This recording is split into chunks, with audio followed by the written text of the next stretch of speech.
नमस्कार दोस्तों, स्वागत है आप सभी का आज के इस एनालिसिस वीडियो में। तो आज के इस एनालिसिस वीडियो में हम लोग बात करने वाले हैं गंगा फोर्जिंग के ऊपर। स्टॉक में काफ़ी अच्छा एक गिरावट हो चुका है ऊपर के लेवल से, तो हम लोग देखने वाले हैं जो स्टॉक में क्या कुछ हो सकता है। करंट लेवल पे हम लोग को बाई करना चाहिए या फिर नहीं करना चाहिए, या फिर आपको गिरावट का असली वजह क्या है, क्यों आपको यहाँ पे इतना ज़्यादा एक शार्प फॉल देखने को मिल रहा है। तो सभी चीज़ों पे हम लोग एक एक करके डिस्कशन करेंगे, तो आप लोग जो है वीडियो को ध्यान से देखिएगा। और अगर आप लोगों को वीडियो पसंद आता है, एनालिसिस अच्छा लगता है, तो वीडियो को लाइक करके चैनल को सब्सक्राइब जरूर कीजिएगा, क्योंकि हम लोग लगातार इसी टाइप के एनालिसिस कंटेंट इस चैनल पे पोस्ट करते रहते हैं। एक और जो बात, कल जो हम लोगों ने एक वीडियो पोस्ट किया था धानी सर्विसेज के ऊपर, अगर यहाँ पे देखेंगे तो ये पर्टिकुलर वीडियो हम लोगों ने कल आपको एनालिसिस करके पोस्ट किया था। यहाँ पे जब आप कमेंट में देखेंगे तो बहुत से लोगों ने बहुत हैवी क्वांटिटी में आपको इस शेयर को बहुत हाई प्राइस पे बाई कर रखे हैं।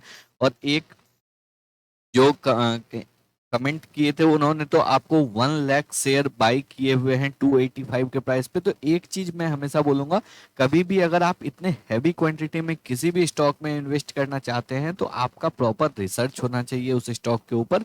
आप ऐसे ही किसी के भरोसे वहां पे उस स्टॉक में, किसी भी स्टॉक में आपको इतना हैवी इन्वेस्टमेंट नहीं करना चाहिए। छोटे इन्वेस्टमेंट आप शॉर्ट टर्म के लिए कर सकते हो, बट कभी भी आप इतना हैवी इन्वेस्टमेंट सिंगल शॉर्ट में अगर कर रहे हो तो वहां पे आपको प्रॉपर रिसर्च होना चाहिए आपका, या फिर जो है आपको प्रॉपर नॉलेज होना चाहिए स्टॉक में क्या कुछ हो सकता है। क्योंकि हमेशा स्टॉक ऊपर नहीं जाता है, स्टॉक नीचे भी आता है, दोनों ऊपर या नीचे जाने का 50-50% चांस रहता है हमेशा। तो इसी वजह से जो है आपके पास प्रॉपर रिसर्च होना चाहिए किसी भी स्टॉक में इन्वेस्ट करने से पहले। तो चलिए अब जो है एनालिसिस को स्टार्ट करते हैं। तो सबसे पहले यहाँ पे अगर हम लोग देखेंगे तो एक चीज इस कंपनी में बहुत अच्छी है, वो क्या है, आपको प्रमोटर का होल्डिंग कंटिन्यू इंटैक्ट है और बहुत अच्छा प्रमोटर का होल्डिंग है। 67.63% जो है वो प्रमोटर का होल्डिंग है, एक भी शेयर प्लेज नहीं है, ये भी बहुत अच्छी बात है। प्रमोटर का होल्डिंग 50% से ज्यादा है, ये भी बहुत अच्छी बात है कंपनी के लिए। एफआईआई और डीआईआई दोनों का यहाँ पे कोई भी पार्टिसिपेशन नहीं है। रेस्ट आपको जितना भी है 32.37% कंप्लीटली पब्लिक के पास है। लेकिन यहाँ पे जब आप क्वार्टरली स्टेटमेंट को देखेंगे तो एक चीज आपको क्लियरली समझ में आएगा। सबसे पहले अगर सेल्स की बात करें तो सेल्स नो डाउट यहाँ पे आपको प्रीवियस क्वार्टर से 1 करोड़ बढ़ के हुआ है।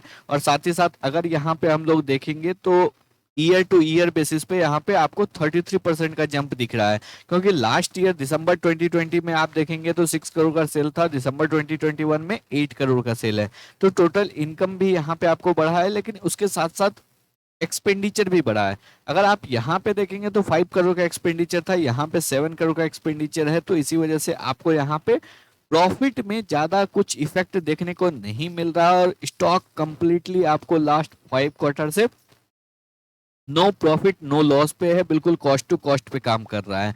तो कभी भी अगर आपको यहाँ पे स्टॉक प्राइस बढ़ता है तो फिर रिजल्ट को जस्टिफाई करना पड़ता है। अगर नंबर्स उसके अकॉर्डिंग नहीं आते हैं तो वहां पे इन्वेस्टर जो है आपको जरूर अपना पैसा निकालने के लिए देखेगा। क्योंकि आप खुद एक बार के लिए सोचिए, अगर कोई भी कंपनी यहाँ पे प्रॉफिट नहीं कर रहा है तो फिर आप उस कंपनी में इन्वेस्ट क्यों करेंगे, आपका पैसा वहां पे क्यों इन्वेस्टेड रहेगा। तो ये एक सिंपल बात है जिस वजह से आपको क्लियरली दिख रहा है।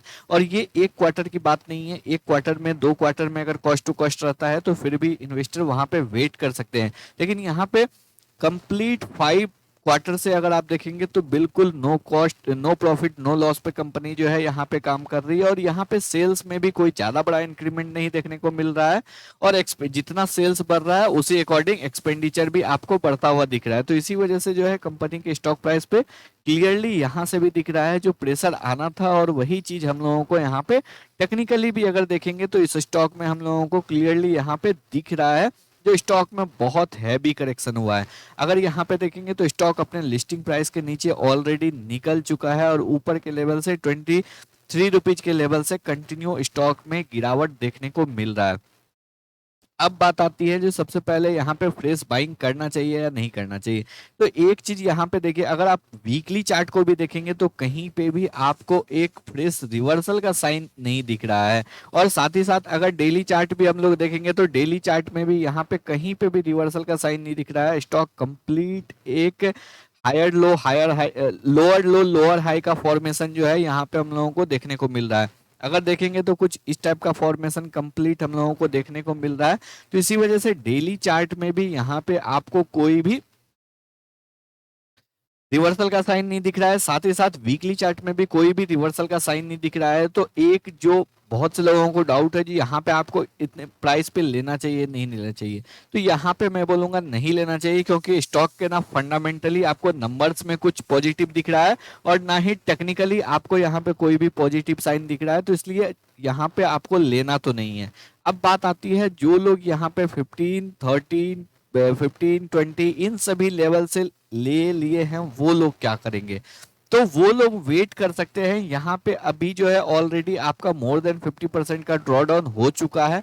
तो अगर आपके पास ज्यादा हैवी क्वांटिटी नहीं है, कम क्वांटिटी है, 10 20 50 क्वांटिटी है, तो आप यहाँ पे होल्ड करके रख सकते हैं, क्योंकि वहां पे आपके पास ज्यादा अब खोने के लिए बचा नहीं है। स्टॉक ऑलरेडी आपके प्राइस से जो है मोर देन 60% का करेक्शन दे चुका है। तो यहाँ पे आपके पास अब ज्यादा खोने के लिए नहीं बचा है। तो इसलिए अगर आपके पास बहुत अनलेस आपके पास लैक्स में क्वांटिटी नहीं है, आप वहां पे जो है छोटे क्वांटिटी को होल्ड कर सकते हैं। बड़े क्वांटिटी के लिए आप बेटर एनालाइज कर सकते हैं खुद से भी, लेकिन यहाँ पे क्लियरली दिख रहा है जो स्टॉक अपने लिस्टिंग प्राइस के नीचे जा चुका है। एक अच्छा डाउनफॉल कंटिन्यू स्टॉक में दिख रहा है। फंडामेंटली भी यहाँ पे कुछ भी पॉजिटिव नहीं है, टेक्निकली भी यहाँ पे कुछ भी पॉजिटिव नहीं है। तो आगे आप खुद से यहाँ पे डिसाइड कर सकते हैं। तो उम्मीद करते हैं आप लोगों को सभी लॉजिक क्लियर हो गए होंगे। अगर आप लोगों को एनालिसिस पसंद आया, वीडियो अच्छा लगा, तो वीडियो को लाइक करके चैनल को सब्सक्राइब जरूर कर ले। धन्यवाद।